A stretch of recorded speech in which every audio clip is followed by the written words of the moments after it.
Hey guys, welcome to our stats review.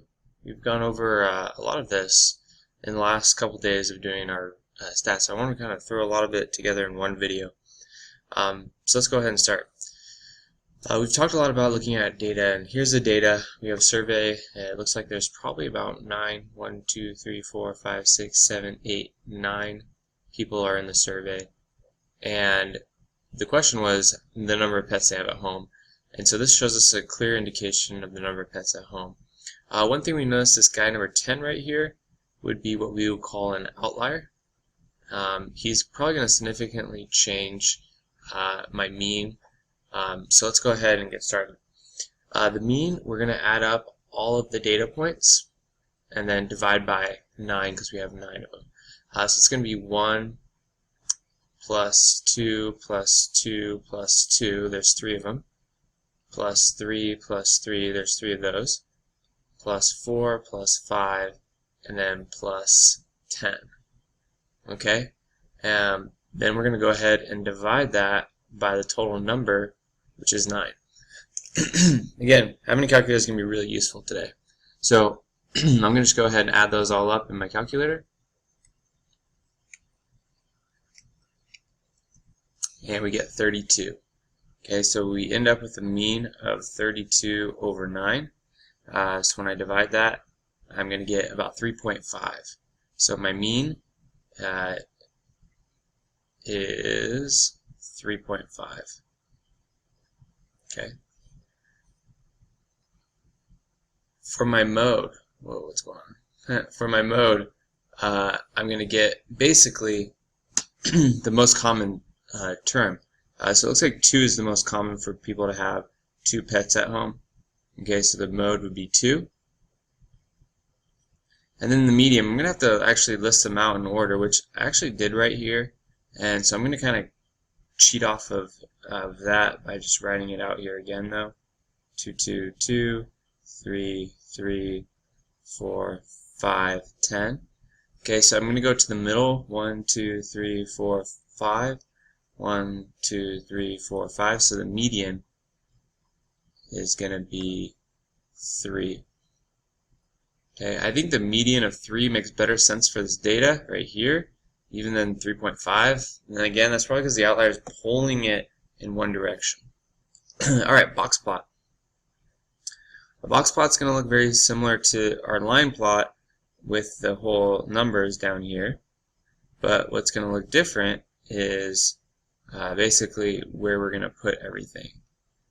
With a box plot, we're going to have a box instead of points. Okay, so we need a couple things. We need the median, and then we need quartile 1 and quartile 2. So if we look at the lower part, quartile 2 is going to be right between, or sorry, quartile 1 is going to be between those values, and quartile 3 is going to be between those values. So our median, we're going to have a nice line right there. Quartile 1 is going to be between 2 and 2, which is just going to be 2. And between 4 and 5 is going to be quartile 3. Okay, boom, boom, boom, boom. Then we have a data point way out there. And then we have our data point right back here. Okay. Again, this is broken up into, this is my quartile 1, quartile 3, and the median. Basically, we're saying 50% of our data is going to lie within this range of 2 to 4.5. If you look at 2 to 4.5, here's the data in range 2 to 4.5. We have 1, 2, 3, 4, 5, 6 of my total data points. So actually, this is, in this case, is going to be even greater than that, how much I have inside this range. All right. Let's go ahead and look up here. We have our standard deviation, and we want to find the standard deviation, so we need all of our data points. So we're going to go 1, 2, 2, 2, 3, 3, 3. Oh, I think there's only 2 3s. My bad. That's going to be 2 3s. Then we get 4, 5, and 10. Okay, so we want to do the difference. So we're going to take 3.5 and subtract from 1. So I get 2.5.